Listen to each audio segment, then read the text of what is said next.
Информациите стигнуваат до вас. Откако не успеа да ги убедат албанските власти дека законот за попис е дискриминаторски за нив, малцинствата во Албанија денеска поднесоа жалба до Уставниот суд. И сега, како и пред еден месец при донесувањето на декларацијата, македонското и грчкото малцинство се заедно.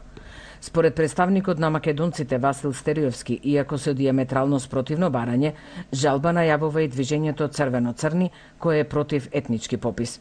Нашето барање е за да се извлече член 20, каде малцинството дека имаат право слободно да се изјаснат тоа што се без страф дека ќе бидат казнети ако се изјаснат дека се неалбанци. Тужба спремаат и националисти за Албанија, значи движењето Алијанса Црвено-црните, кој што е против пописот на етничка и верска основа. Значи овој закон ќе добие свој финиш во Уставен суд. Црвено-црните, како и опозицијската социјалистичка партија, тврдат дека имаат сигурни факти од и двајца од пратениците биле надвор од државата на денот на донесувањето на законот, а за нив гласале нивни колеги. Истериовски се согласува дека тука има вистина, зашто еден од пратениците кој подоцна почина, тогаш бил на лекување во Италија. Во меѓувреме, албанскиот премиер Сали Бериша уште еднаш вети дека пописот на населението и домаќинствата ќе биде слободен, нарекувајќи го прв слободен попис во историјата на Албанија.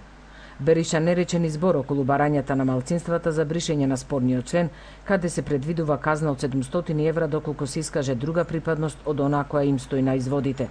Многу обвини Спахија, кој е втор човек на Високиот совет за правда, за злоупотреба на високата државна функција за лични интереси.